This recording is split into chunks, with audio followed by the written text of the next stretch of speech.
अस्सलाम वालेकुम। Welcome to smart Taleem. I am Malik Jahanzeb Mumtaz with second year chemistry. Dear students, पिछले lecture में हम लोगों ने डिस्कस किया था क्रैकिंग को, कि क्रैकिंग क्या होती है और ये किस लिए इस्तेमाल की जाती है। असल में जब पेट्रोलियम की फ्रैक्शनल डिस्टिलेशन की जाती है तो वहाँ से जो हमें गैसोलीन हासिल होता है, एक तो वो कम होता है और दूसरा जो उसकी क्वालिटी होती है वो क्वालिटी उसकी अच्छी नहीं होती। उसकी जो ज़रूरत है यानी जो उसकी मिकदार है उसको हम कैसे पूरा करते हैं, गैसोलीन की मिकदार को। तो डियर स्टूडेंट्स, गैसोलीन की मिकदार को पूरा करने के लिए हम क्रैकिंग करते थे। क्रैकिंग लार्ज मॉलिक्यूल्स की ब्रेक डाउन करते थे। बड़े हाइड्रोकार्बन जिनकी ज़रूरत नहीं होती थी उनको तोड़ के हम छोटे हाइड्रोकार्बन के अंदर गैसोलीन वगैरह के अंदर ट्रांसफ़र कर देते थे। अब हमारे पास गैसोलीन की मिकदार तो पूरी हो गई। अब जो गैसोलीन हासिल होता है वो अच्छी क्वालिटी का नहीं होता, यानी जो पेट्रोल आता है पेट्रोलियम की फ्रैक्शनल डिस्टिलेशन से वो पेट्रोल, वो गैसोलीन अच्छी क्वालिटी का नहीं होता। वो क्यों अच्छी क्वालिटी का नहीं होता और हम उसकी क्वालिटी को कैसे एनहेंस कर सकते हैं, कैसे बेहतर बना सकते हैं, ये आज के लेक्चर में हम डिस्कस करेंगे, जिसका नाम है रिफॉर्मिंग। जी, रिफॉर्मिंग। तो डियर स्टूडेंट्स, रिफॉर्मिंग की सबसे पहले हम डेफिनेशन देख लेते हैं। The conversion of straight chain hydrocarbons into branch chain by heating in the absence of oxygen and in the presence of a catalyst।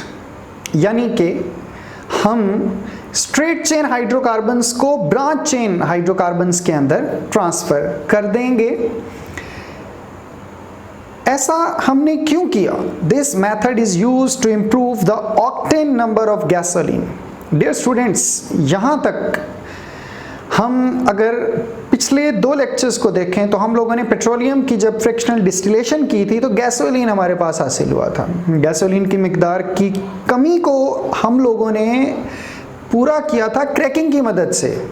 बड़े हाइड्रोकार्बन्स को, बड़े फ्यूल्स को तोड़कर गैसोलीन के अंदर ट्रांसफ़र कर दिया। यूँ गैसोलीन की मिकदार तो पूरी हो गई लेकिन उसकी क्वालिटी अच्छी नहीं रही। क्वालिटी कैसे अच्छी नहीं रही?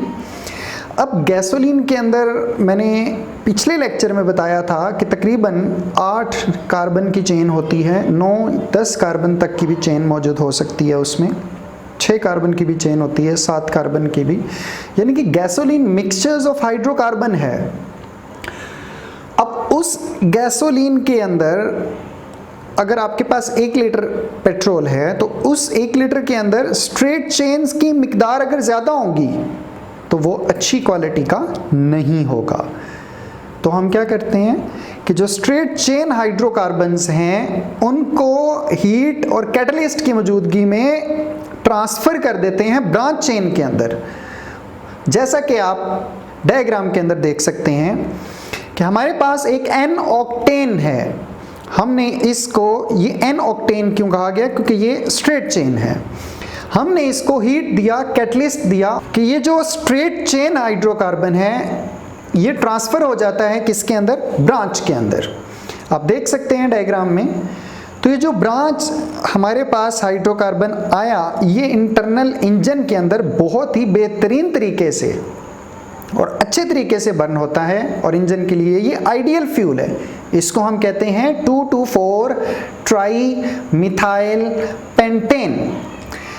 तो डियर स्टूडेंट्स, हम देखते हैं ऑक्टेन नंबर क्या होता है। उसी चीज़ से ये टॉपिक, ये सब टॉपिक जो है ये रिलेट करता है। अभी जो मैंने आपको बताया कि the percentage of branch chain hydrocarbon, जिसको आइसो ऑक्टेन भी कहेंगे, ब्रांच में जब चेन आ जाती है तो उसको आइसो ऑक्टेन कहा जाता है। ये जहन में रखिएगा। In gasoline fraction of petroleum is called octane number. मैं आपको समझाता हूँ। कि पेट्रोलियम से आपके पास कौन सा फ्रैक्शन आया था, गैसोलीन का फ्रैक्शन आया था। अब उस गैसोलीन के फ्रैक्शन के अंदर अगर स्ट्रेट चेन ज्यादा होगी तो वो पुअर क्वालिटी का होगा, और अगर उसके अंदर आइसो ऑक्टेन ज्यादा होगी यानी कि ब्रांच चेन उसके अंदर ज्यादा होगी, तो डियर स्टूडेंट्स हम उस गैसोलीन को कहेंगे कि उसका ऑक्टेन नंबर ज्यादा है, और उसका ऑक्टेन नंबर ज्यादा होने का मतलब वो पेट्रोल अच्छी क्वालिटी का है। तो a fuel having high octane number is less likely to produce knocking. वो पेट्रोल अच्छी क्वालिटी का होता है और वो नॉकिंग प्रोड्यूस नहीं करता। अब ये नॉकिंग क्या है इसी लेक्चर के अंदर आपको डिस्कस किया जाएगा। नंबर 2, बर्न स्मूथली इन इंटरनल कंबस्शन इंजन। ये वाला गैसोलीन जिसमें ब्रांच्ड हाइड्रोकार्बन्स होंगे वो इंटरनल इंजन के अंदर अच्छा बर्न करेगा। Increase the efficiency of engine, वो इंजन की एफिशिएंसी को भी बेहतर रखता है। आइसो ऑक्टेन यानी कि 2,2,4 trimethyl pentane has been arbitrarily given an octane number of 100 while N-heptane has given an octane number 0। तो गैसोलीन के अंदर अगर N ऑक्टेन यानी के स्ट्रेट चेन की मिकदार ज़्यादा होगी तो वो पुअर क्वालिटी का होगा, और अगर उसके अंदर आइसो ऑक्टेन यानी कि ब्रांच की मिकदार ज़्यादा होगी तो हम उसको अच्छी क्वालिटी का कहेंगे, और अगर तमाम के तमाम मॉलिक्यूल्स उसमें आइसो ऑक्टेन के हों तो उस गैसोलीन को हम 100 ऑक्टेन नंबर का नाम दे देते हैं, यानी वो बहुत ही अच्छी क्वालिटी का फ्यूल है। तो हैवी बाइक्स के अंदर जो फ्यूल डलवाया जाता है वो अच्छी क्वालिटी का होता है और उसे हाई ऑक्टेन फ्यूल कहा जाता है, और वो 2,2,4 ट्राई मिथाइल पेंटेन है और उसे हम ऑक्टेन नंबर 100 देते हैं। जैसा कि मैंने आपसे कहा था कि हम नॉकिंग को भी देखेंगे कि अगर पुअर क्वालिटी का फ्यूल हम अपनी बाइक्स के अंदर इस्तेमाल करते हैं तो जो नॉकिंग है वो क्या है।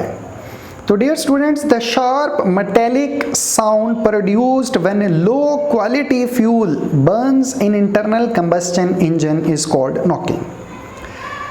जब आप पुअर क्वालिटी का पेट्रोल बाइक के अंदर इस्तेमाल करेंगे तो एक शार्प मेटेलिक साउंड प्रोड्यूस होगा इंजन के अंदर जिसे हम नॉकिंग कहते हैं, और ये क्यों प्रोड्यूस होगा इसको हम अभी इंजन के फंक्शन को देखते हुए डिस्क्राइब करेंगे।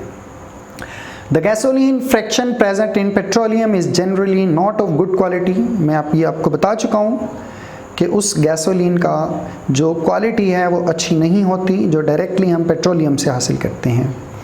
When it burns in an automobile engine, combustion can be initiated before the spark plug fires. This produces a sharp metallic sound called knocking which greatly reduces the efficiency of engine। इस line को समझने के लिए हम सबसे पहले यहाँ पर देखेंगे एक इंटरनल इंजन। तो डियर स्टूडेंट्स, ये आपके सामने एक इंटरनल इंजन है। इसका ये प्लग है जहाँ से करंट आता है। सेकंड, आपको पिस्टन दिखाया गया है जो ऊपर और नीचे होता है, और ये हमारे शाफ्ट के साथ कनेक्ट होता है जिसकी वजह से जो व्हील है उसकी मूवमेंट होती है। इंजन के अंदर हम लोग इस्तेमाल करते हैं मिक्सचर ऑफ हाइड्रोकार्बन्स, और एक वॉल्व लगा होता है जिसकी मदद से एयर भी अंदर आती है। हम यहाँ पर कंबस्चन का अमल होता है।